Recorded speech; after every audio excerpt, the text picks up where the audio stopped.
At the beginning of the movie, one of the North Korean officers named Hyun is briefed by a scar-faced colonel. The colonel emphasizes the importance of the mission, stating that even the life itself is nothing compared to the task at hand. In other words, he's essentially sending the officer to his death. He also mentions that if they were to meet again, it would likely be as enemies, and only one of them would survive. 2 years later in South Korea, Hyun leads an austere life. As per the officer's instructions, he must integrate into South Korean society, pretending to be a local idiot. He faces constant mockery from neighborhood children who throw stones at him and treat him like trash. One resourceful and frugal woman takes him in, treating him like a mother, and everyone in the neighborhood knows him as Dong-gu. The officer is plagued by doubts about his mission. Despite being well-versed in combat tactics, speaking multiple languages, and proficient with all types of weapons, he is forced to act like a fool. Nevertheless, he approaches his mission with utmost responsibility. Every morning, he irritates his nasal passages to simulate a runny nose.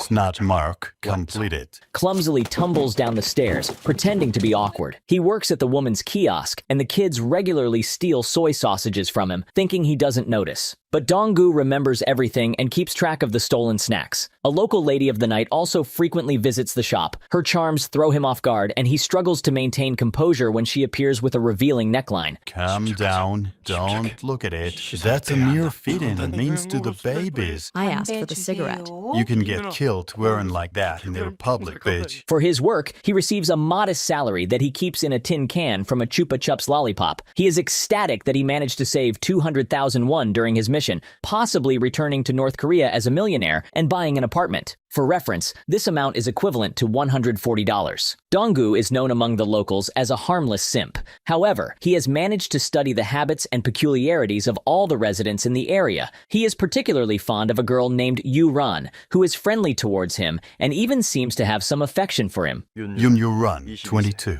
accounting clerk at a small company. You getting pretty there every day. However, her younger brother, a high school student, mocks him to ensure that such a fool as Dong-gu doesn't set his sights on his sister. However, there's one character in the neighborhood who is aware of who Dong-gu really is. How long have you been here? 736 days. It's Chang-seok, the delivery guy. In reality, he is also a North Korean agent, but he has been on the enemy territory for so long that he's started to forget who he really is and doubts whether he's actually doing anything useful for his homeland. However, Dong-gu reminds the chubby man of his duty to his homeland, ensuring he doesn't even think about betraying his country. Comrade, that's a rebellious idea. You can't measure the missions for a great nation. In the evening, to strengthen his fool's image, Dong-gu embarks on a mission called public defecation. He starts defecating in front of a passersby right in the middle of the neighborhood, like a dog. However, he never expected that among the passersby would be Yu-ran, the girl he likes, which completely disheartens the young man. The next day, the girl who had been always friendly to Dong-gu avoids meeting him. You dirty pervert, shitting on the road. Warned you not to peek at my sister. You got it? Just go when you're done. You're an idiot. I need some time alone. Did I hit too hard? Jo Do-seok, the son of the woman who took the guy in, approaches him. He treats Dong-gu like an adopted brother. Jo Do-seok takes it upon himself to teach Dong-gu how to fight so that no one bullies him anymore. Dong-gu does a nice jab, then sends him into the stratosphere with an uppercut. However, these are just the dreams of the guy. In reality, he continues pretending to be a retard. Then, the delivery man hands him an envelope containing a photo of his mother, whom he hasn't seen in 11 years. She is the only link Dong-gu has to North Korea, an emotional lighthouse that prevents him from forgetting where he comes from. Moreover, Dong-gu regularly writes letters to his mother, hoping to someday deliver them to her. One day, when Dong-gu, with his so-called foster brother, delivers groceries to a customer, he notices signs of an intruder. Suspecting something is amiss, he concludes that a spy has settled here, and he needs to find out whether the spy is an enemy or an ally. During the evening workout routine, the spy himself, resembling a K-pop star with bleached hair, approaches Dong-gu. They engage in a fight that looks more like friendly sparring, after which they reminisce about their teenage years in the North Korean training camp. Both were commanders of squads that regularly competed against each other. Your scales didn't get rusty at all. The arrival of his comrade raises many questions for Dong-gu. Why did they send another intelligence officer to the same area? The orange-haired guy admits that he was sent to control control Dong-gu and find out if he is still loyal to his homeland. But Dong-gu doesn't believe the orange-haired. So in the morning, he sets out to shadow his comrade. Our guy successfully conducts surveillance and sees how his comrade tries to audition for some local rock group. However, his North Korean guitar-playing skills are only enough to compete with first graders.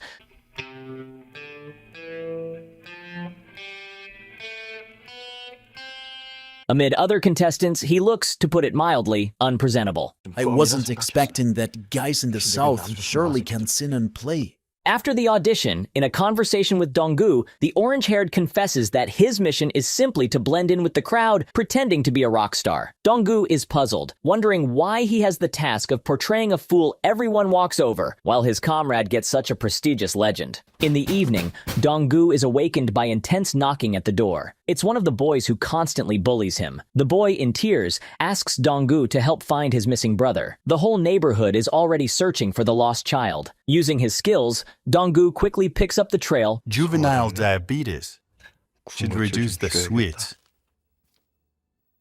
No trace of struggle. By analyzing the boy's urine, much like Connor in Detroit Become Human. He ninja jumps across rooftops upon hearing the child's voice. Then he takes clothes from the first available clothesline to disguise himself just in case. In the end, Dong-gu finds the boy in the barber's house. It turns out the boy came to the man's home for cookies, which the barber always gives him. In fact, the barber has eyes for the boy's mom, so he's establishing a relationship with her children. Meanwhile, other residents come to the scene and notice Dong-gu in very unusual attire. Damn, what did I pick? Everyone mistakes him for a pervert who kidnapped the child. That's my luxury. But, luckily, Dong-gu manages to make a quick escape thanks to his impeccable physical conditions. Mr. Park saved them from the pervert. You've scared us. Thank you, sir. Where have you been?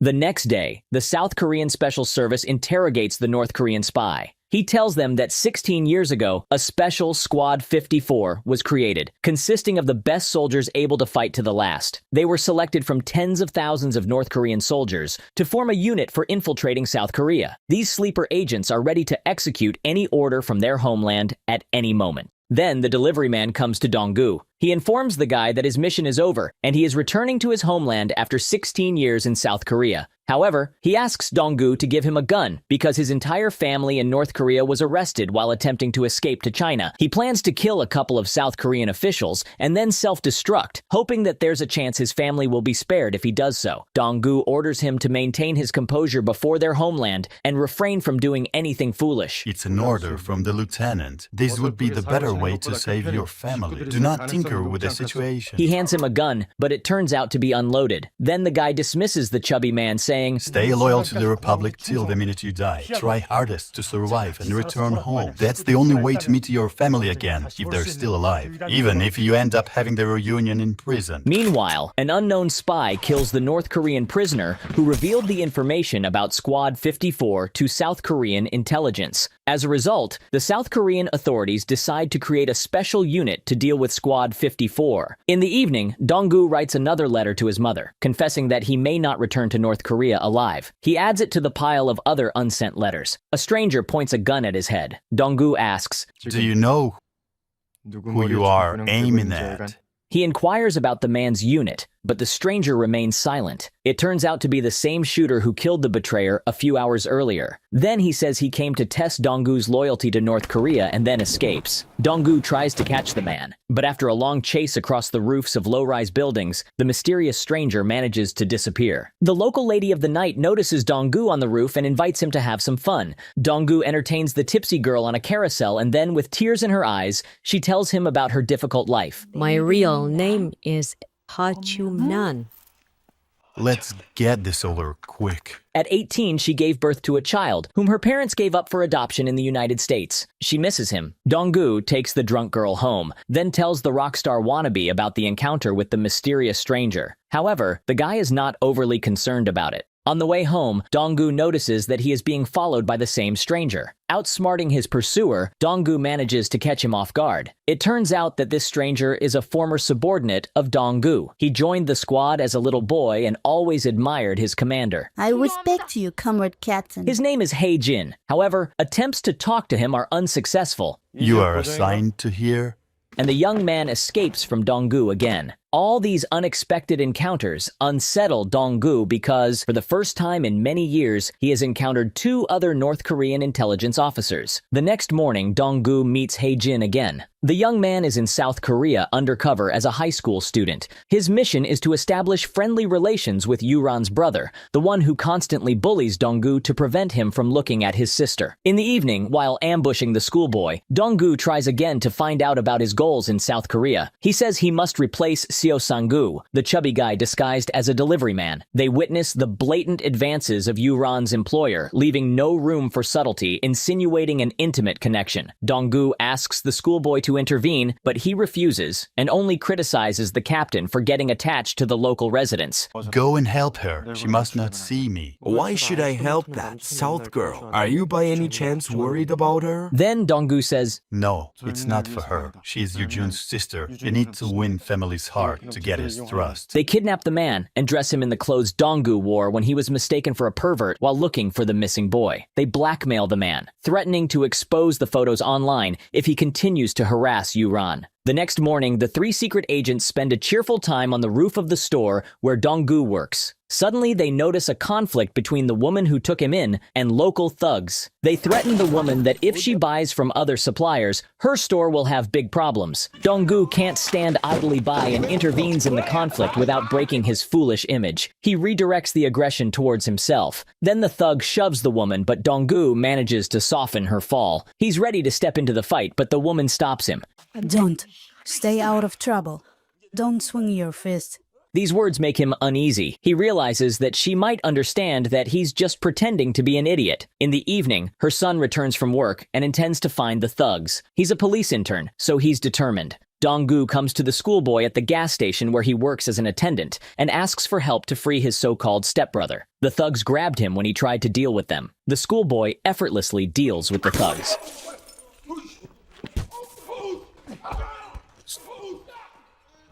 After all this, Dong-gu approaches his stepbrother, as always, in his fool's guise, and the brother tells him that one needs to be strong to take care of the family. But don't worry, I will take care of my family till the end. You can count on me, got it? Stop playing Godfather, fella. The next day, during a barbecue with neighbors and close friends, Dong-gu catches himself thinking that in this environment, he is changing, and he fears that he might get too attached to this place. Meanwhile, in North Korea, the scar-faced colonel visits the minister. The minister says they intend to improve relations with South Korea, and the presence of spies from Squad 54 in South Korea could complicate the rapprochement of the two states. Therefore, the minister orders the colonel to bring all the spies back home, then disband the squad and declare them traitors to the homeland, after which all the spies should be executed and all documentation about them destroyed. But the colonel asks the minister to give the spies a chance to die as heroes, not as traitors. He promises to give them the order to self-destruct in South Korea.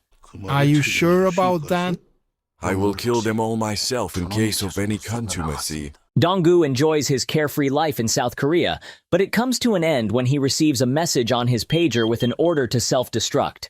After that, a wave of horrific cases of people committing unthinkable sweeps across South Korea. The schoolboy comes to Dong-gu. The boy is also confused. He intends to execute Dong-gu because he understands that he didn't obey the order since he's still alive. Don't be stupid. Take the gun away. What did I tell you, Ruhwan? We are just like those anchovies. No one will care if we disappear. Eventually, a dispute flares up between the three spies. Dong-gu is ready to commit the unthinkable and obey the order, but he wants to know if the Republic will take care of his mother. Before carrying out the task, he wants to consult with his instructor. Meanwhile, the South Korean intelligence services are bewildered by the mass of dead bodies overnight. However, the head of the special unit is not very surprised. There are only 3 left. They are still young. Just follow the order. The leadership orders him not to intervene and let the enemy spies finish the task. But he can't leave it like that and intends to save the remaining people. Soon, somehow, the chief of the South Korean special unit finds Dong-gu and urges him to refuse the order. While they talk, it turns out that he is also from Squad 54, eventually defected to South Korea and simply doesn't want young people to blindly sacrifice their lives for the elusive ideals of the homeland. The schoolboy attacks the officer and goes after him in pursuit, but the South Korean special forces manage to capture him. Hide me. I ran away. What? Dong-gu goes to the barber and cuts his hair. He appears before all the people who have become dear to him in his true guise. He bids farewell to the woman who took him in, says wise words of farewell to Yu-ran and her younger brother. Then he hands over all his savings to the lady of the night and also gives her a note with her child's address in the USA. It will be enough to buy a ticket, your adopted kid, and cover yourself a bit. Then he knocks out the special unit officer and uses his microphone to get in touch with the chief. The chief informs Dong-gu that the colonel arrived to South Korea to finish off the remaining spies. GPS devices in your bodies. Dong-gu suggests to Rockstar that they go to a deserted place to avoid putting the local residents in danger. During the interrogation, the schoolboy asks the head of the special unit to take him with them. He wants to help save his commander from the assassins from the north, and for that, promises to renounce his homeland. Meanwhile, in an abandoned building, the battered colonel finds Dong-gu. The colonel suggests that the guy carry out the order. Dong-gu is ready to do it, but wants to know if the Republic will take care of his mother before that. The scar-faced colonel refuses to answer this question and simply repeats the order. The command from the nation is unconditional. As a result, a fight ensues, mixed with a shootout. During this, Dong-gu falls out of the window of the building. At this moment, the two boys who used to bully him approach him. Dong-gu, what happened? Go away. Why? You gonna poop again? You shouldn't shit where people can see you.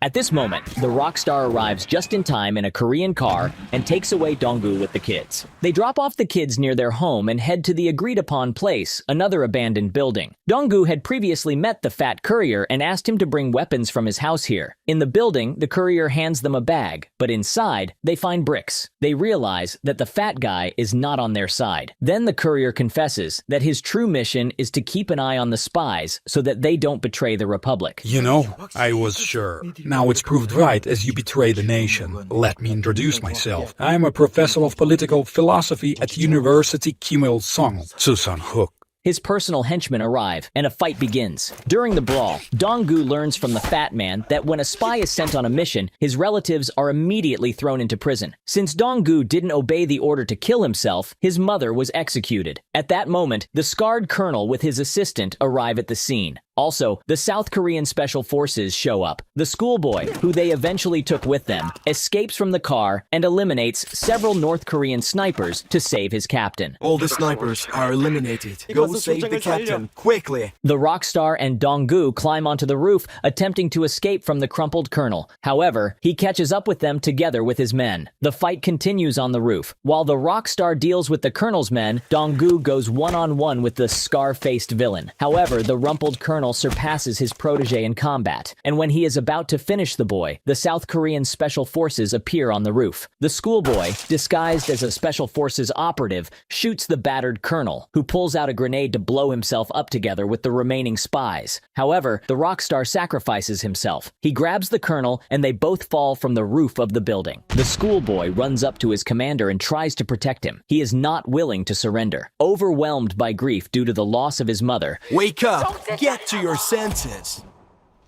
Dong-gu finds a savings book in his jacket pocket, placed there by the woman who took him. He sees that every month she had been depositing money into his account for his living expenses. The guy recalls how she used to call him her son. In desperation, he shouts that he wants to go back to his new family and loved ones, where he lived for the past few years. But in panic, the schoolboy shoots the head of the special unit, and a return fire ensues. Dong-gu embraces his protege, and a hail of bullets pierces them through. They fall from the roof of the building. Against the backdrop of their lifeless bodies, we hear their dialogue from a little earlier about who they would like to be in the next life. An ordinary man living in a peaceful country. I wish I could lead the next door to your ordinary family. Then I would be the voluptuous girl next door to both of yours.